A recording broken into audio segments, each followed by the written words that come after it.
Et les populations riveraines de cet axe routier baptisé national numéro 15 qui attendent son bitumage depuis plus de 50 ans ne savent plus à quel saint se vouer. Et l'article parle de dysfonctionnement de dossiers en souffrance et aussi d'une procédure bloquée.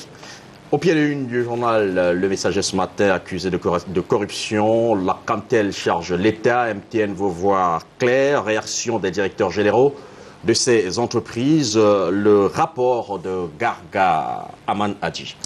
Eh bien, le Messager nous apprend que les deux entreprises citées ont rendu public des communiqués pour clarifier leur situation par rapport aux accusations de malversation fiscale, de corruption et de publicité mensongère contenues dans ce rapport de la CONAC. D'après le rapport de la CONAC, MTN doit 70 milliards de francs CFA, tandis que Camtel doit reverser un peu plus de 18 milliards de francs CFA à l'État camerounais. Camtel renvoie les autorités camerounaises à l'Agence Conseil des régies publicitaires à qui elle aurait versé des paiements conséquents. MTN, pour sa part, dit attendre les détails complets des accusations.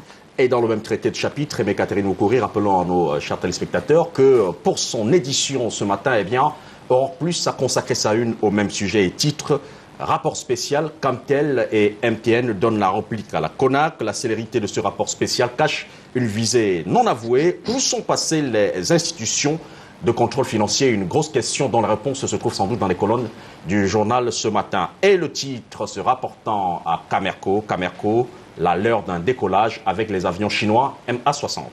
Eh bien, le Aurore Plus part ce matin de la mise en exploitation des deux avions chinois MA60 dont le vol inaugural, plusieurs fois reporté et finalement annoncé pour ce 23 janvier 2016. D'après Aurore Plus, le directeur général de Camerco, Jean-Paul Nana-Sandjo, n'a cessé de pérorer sur le fait que seule la mise en service des MA60 qu'il a appelé de tous ses voeux va lui permettre de remettre à flot cette compagnie aérienne. L'article nous apprend également que Edgar Alain Mebengo est même allé jusqu'à faire limoger le DG de l'autorité aéronautique civile du Cameroun, Pierre Takam. Son délit, c'est d'avoir demandé un délai supplémentaire pour accorder la certification à ces avions chinois très redoutés et dont les réelles interrogations subsistaient quant à leur fiabilité.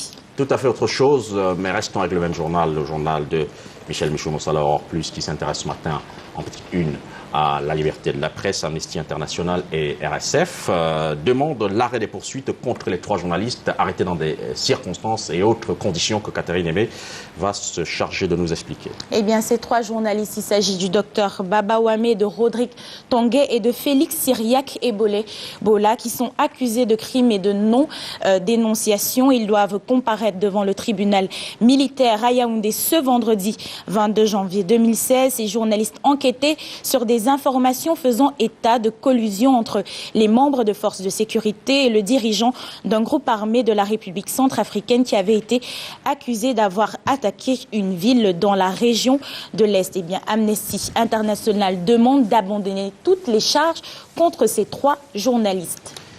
Justice, une affaire de mœurs tranchée dans plusieurs tribunaux à la fois. Eh bien, il s'agit d'une affaire de détournement de mineurs. Un homme a maintenu captive pendant plus de 3 ans une fillette à qui il a fait un enfant. Et pendant que l'enquête était en cours dans une autre ville, ce dernier affirme aujourd'hui avoir épousé et non détenu contre son gré la jeune fille à qui il porte plainte pour avoir disparu avec son enfant. Et dans les colonnes de ce journal, avant de passer à tout à fait autre chose, on parle justement en rubrique santé du VIH-Sida. Les décisions de prise en charge de MinSanté suscitent, eh bien, selon le journal ce matin, la controverse. Ouest Littoral s'intéresse aux figures emblématiques du Cameroun, celles qui sont mortes, ces personnalités qui sont mortes justement pour la liberté de nos concitoyens. Et la grosse question 2016-2018, année de tous les dangers, au moment où les grosses légumes du régime Paul Biya se battent pour que le chef du régime, eh bien, son excellence Paul Biya, revienne aux affaires. Le journal se demande où va-t-on trouver les personnalités de la dimension de Douala Mangabel, Ruben Oumyobé pour conduire ou présider à la destinée du Cameroun. Eh bien, d'après le journal, contrairement à ce que veulent nous faire croire les militants du RDPC dont les plus plus zélé pousse Paul Biya à se présenter à l'élection présidentielle. Les jours, les mois et les années qui vont suivre seront périlleuses pour notre pays. Où trouvera-t-on, après le désastre annoncé des Camerounais, de la trempe de certains de nos résistants d'hier? Et le journal cite parmi ces 12 hommes forts auxquels il rend hommage aujourd'hui John Gufoncha, Bernard Follon, Samuel Ebois et François Senga.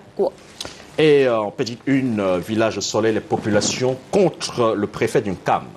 Félix Bilonougou s'apprêtait à procéder au bornage du village Ndjanga portant du ressort territorial du département du Mungo dans les limites territoriales du département d'Unkam en violation flagrante de l'arrêté du 21 avril 1994 portant création des chefferies de 3e degré dans les villages et quartiers des centres urbains du département d'Unkam. Et Ouest Littoral nous apprend que munis de pancartes, les populations de cette localité ont investi dès les premières heures de la matinée l'esplanade de la chefferie de Soleil, non à la prise en otage du canton Soleil, stop au pillage de la réserve forestière de Soleil. Soleil n'est pas un abri pour les imposteurs. Et bien, c'est ce que scandaient les populations de Soleil contre le préfet d'Unkam. Tout à fait. Et maintenant, le journal Les Faits qui consacre sa une à un sujet davantage économique, davantage macroéconomique, puisque le titre se rapporte et exprime la corrélation entre quelques agrégats justement qui constituent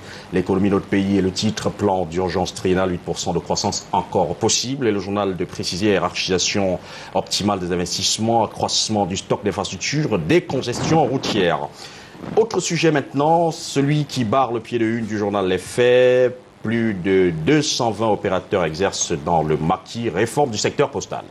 Eh bien, d'après le journal, ces opérateurs privés sont sous le collimateur de Minette Libom Lilikan, ministre des Postes et Télécommunications. Selon les estimations du ministère camerounais des Postes et Télécoms, plus de 220 opérateurs exerçant les activités de messagerie et de transfert d'argent sur le territoire national sont hors la loi.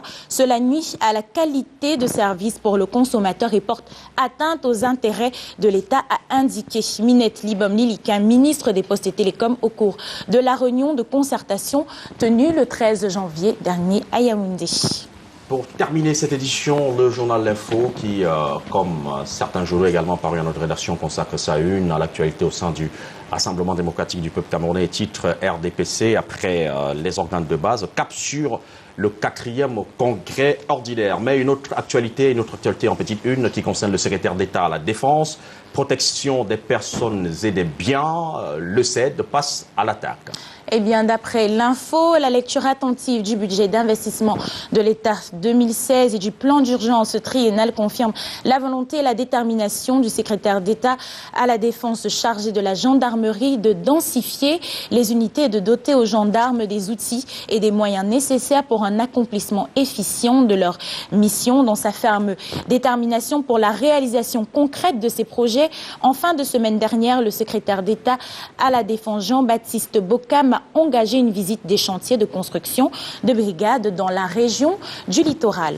Et le journal ce matin s'intéresse au budget de la mairie de Douala 2e. Madame le maire de Fampou trouvera à la une de ce journal son portrait bien encadré et le titre Douala 2e, un budget de 2 milliards 117 millions, quelques chiffres justement en guise de budget pour l'exercice 2016. Et le pied de une, Eyangonjong a affirmé dans la colonne du journal que les directeurs généraux successifs de la CCAA ont méprisé les intérêts de la CAMER et Camerco.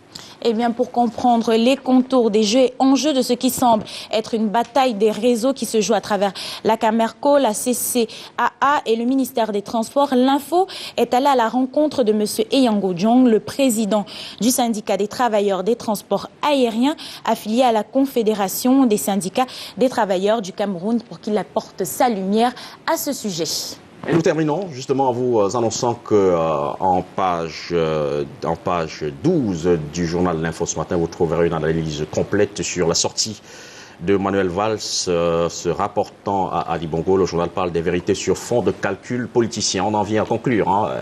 Aimé Catherine Mokori, cette édition de la revue de presse. Merci. Merci à vous, Ruben Malik, et merci à nos téléspectateurs.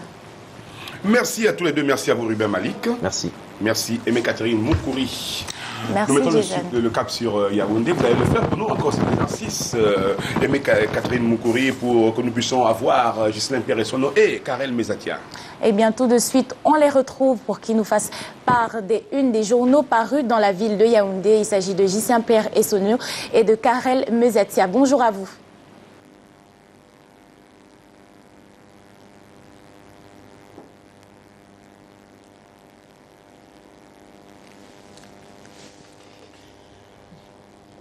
Bonjour Aimé, c'est avec plaisir qu'on vous accueille à Yaoundé ce matin. Et naturellement, bonjour à vous, bonjour à Ruben et bonjour au commandant Jason lui-même. Bonjour à nos millions de téléspectateurs, ceux de Douala, ceux de Yaoundé et également ceux du monde entier. Bienvenue donc à Yaoundé pour l'acte 2 de la revue de presse, mais du Canal 2 International. Karel, bonjour.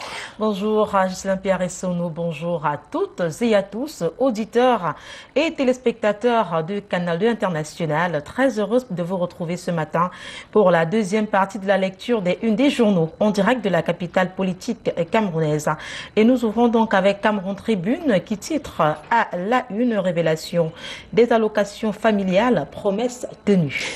Il était attendu, il est tombé hier le décret présidentiel qui porte donc les allocations familiales au montant allant de 1800 comme c'était le cas jusqu'à décembre 2015 et depuis le 1er janvier 2016, eh bien, ces allocations familiales passent donc de 1800 à 2800 francs CFA. C'est un texte du président de la République, Paul Biya, qui a été rendu public hier. Il faisait d'ailleurs suite aux travaux de la 19e session de la Commission nationale consultative du travail qui a été tenue la semaine dernière au niveau du ministère du Travail et de la Sécurité sociale en compagnie de tous les partenaires sociaux, notamment les patrons des syndicats. Promesse tenue par ailleurs, car le chef de l'État, Paul Biya, en avait fait l'annonce lors de son discours le 31 décembre à l'adresse de la nation tout entière et c'est donc une promesse tenue. Si l'on s'en tient à Cameroun Tribune, les regards sont désormais tournés vers le ministère des Finances mais aussi la Caisse nationale de prévoyance sociale CNPS et les deux structures, les deux institutions vont devoir se battre comme un beau diable pour respecter la mesure présidentielle et naturellement cela doit rentrer en application dès les salaires du mois de janvier au Cameroun. À lire également dans les colonnes du quotidien bilingue national, question d'actualité quand les partis s'en mêlent. On le leur a souvent reproché, ils se sont actualisés, ces formations politiques au Cameroun, désormais selon Cameroun Tribune, qui s'intéressent aux questions d'actualité, ils sont, ces partis politiques, plus nets en vertu de ce qu'ils se sont aussi adaptés aux technologies de l'information et de la communication, précise Cameroun Tribune.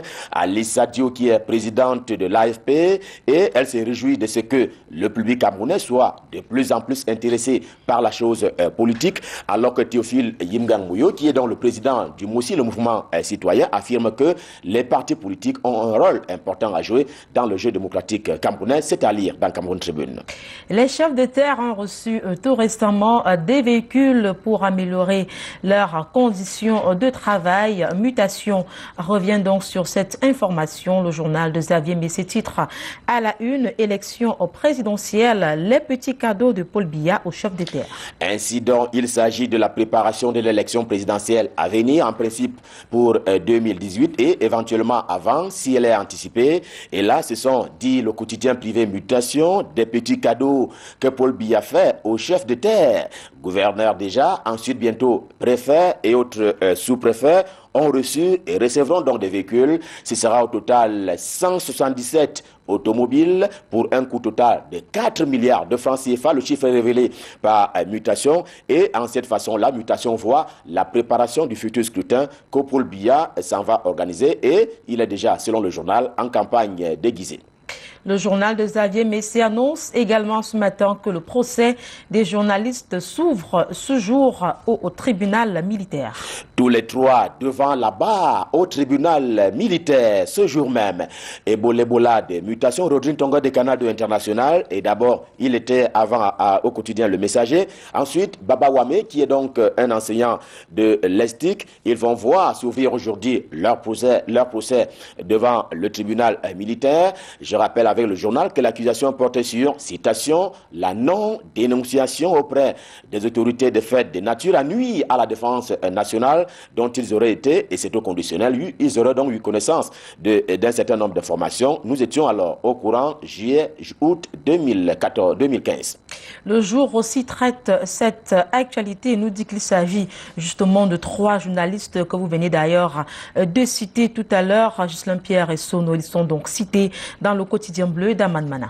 Le jour en fait aussi cas 3 journalistes camerounais accusés de non-dénonciation d'actes terroristes.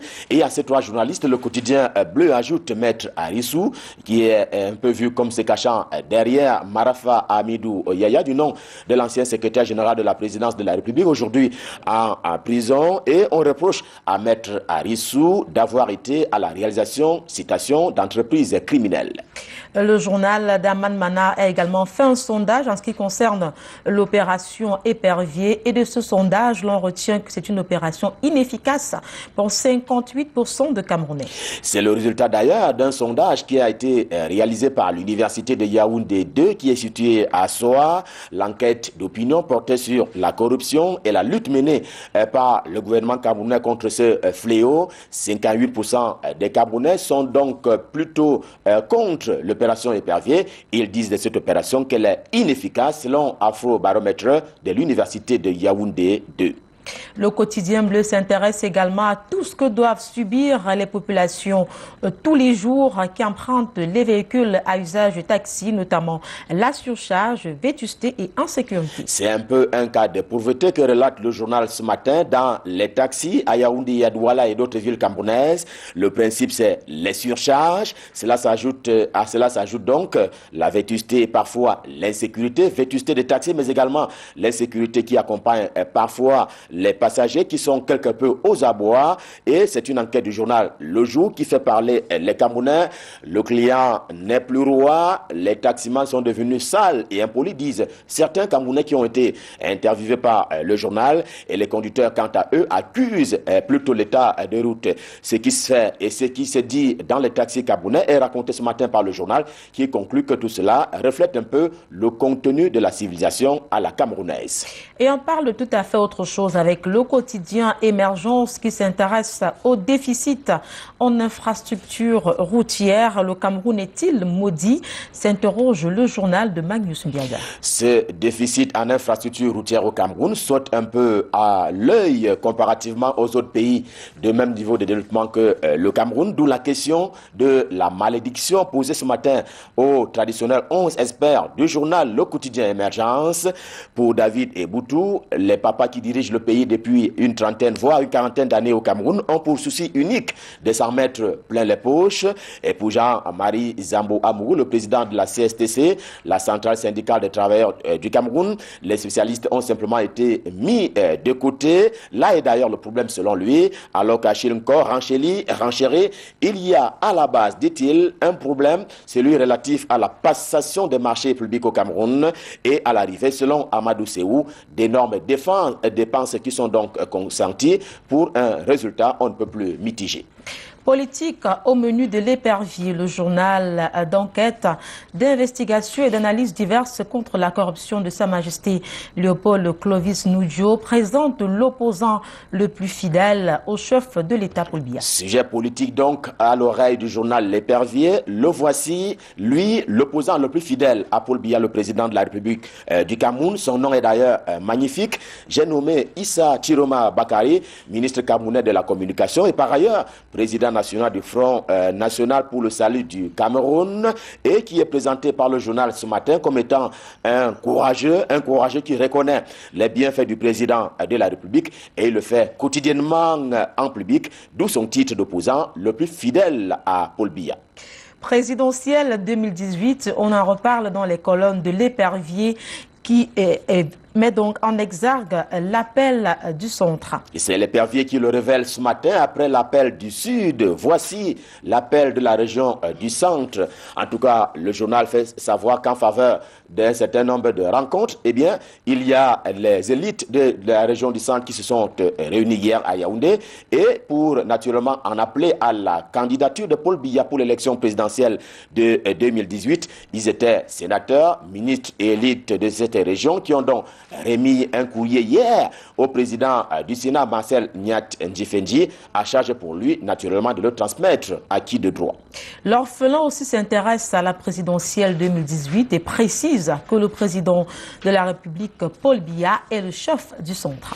L'orphelin reprend en cœur que Paul Biya est déjà le choix de la région du Centre. Il est son candidat pour le scrutin à venir. Et parlant de cet acte des forces vives de la région du Centre, l'orphelin fait un arrêt sur image. On va le voir. Mbargabois, Philippe, Grégoire Owona, René Sadi et Tundi Ngoa, tous étant ministres de la République originaire de la région du Centre, aux côtés des sénateurs Essomba Tchungi ou même Sylvestre Naondoa. Et naturellement, il y avait les autres élus de la région du Centre, pour ce qu'il est désormais convenu d'appeler aussi l'appel du Centre. Le chef de l'État, Paul Biya, est donc le choix du centre. Outre la politique, l'orphelin marque également un temps d'arrêt au ministère des Transports. Le journal fait donc le bilan des 100 premiers jours d'Edgar Alain Mebengo. Arrêt sur image à propos des élites de la région du Centre. Arrêt sur image également sur les 100 premiers jours du ministre Edgar Alain Mebengo au niveau de son nouveau département ministériel. Le ministère des Transports, le journal en parle ce matin pour dresser un peu le travail qu'il a déjà effectué depuis son arrivée à la tête de ce département ministériel. Et c'est tout en image ce matin dans le journal L'Orphelin. In the Guardian Post of this morning, a mobile telephone company refutes the National Anti-Corruption Commission indicted. La bataille ne fait que commencer entre la Commission nationale anti-corruption, qui a d'ailleurs dénoncé à sa manière, et les entreprises de téléphonie mobile au Cameroun. Dans le journal The Guardian Post, édition de ce matin, on apprend que ces entreprises-là ont refuté en bloc d'ailleurs les allégations de Massingams, le président de la Commission nationale anti-corruption, et ces entreprises ont d'ailleurs commis des communiqués en guise de mise au point. Information à découvrir dans The Guardian Post, édition du jour. Le quotidien de l'économie s'intéresse aux projets structurants, précisément celui consacré au fer de Mbalam. Le journal de Thierry Ekouti présente les dessous du blocage. Le projet est bloqué, l'exploitation du fer de Mbalam avance à pas lent. Eh bien, Sundance Resources patauge un rétropédalage du nouveau partenaire chinois pour le compte du gouvernement camerounais. Eh bien, le quotidien de l'économie fait aussi dire que le gouvernement justement veut écarter complètement la junior minière australienne et en un mot commençant, tout est à refaire dans ce projet structurant. Toujours en économie, la Banque des États de l'Afrique centrale vient de mettre à la disposition de la Banque de développement des États de l'Afrique centrale 400 milliards de nos francs pour le développement des infrastructures. Et c'est la grande actualité à lire donc dans le baromètre communautaire. Baromètre communautaire parle de ces 400 milliards de francs CFA obtenus auprès de la BEAC et aussi de la BDAC comme devant servir donc au projet intégré dans la sous-région Afrique centrale, principalement en zone CEMAC, notamment dans les domaines de transport, de l'énergie et des télécommunications. Mélanie BTB et son journal font dire qu'il s'agit là des retombées du conseil d'administration de la BDAC, un conseil d'administration tenu le 23 décembre dernier dans la capitale économique gabonaise, Douala.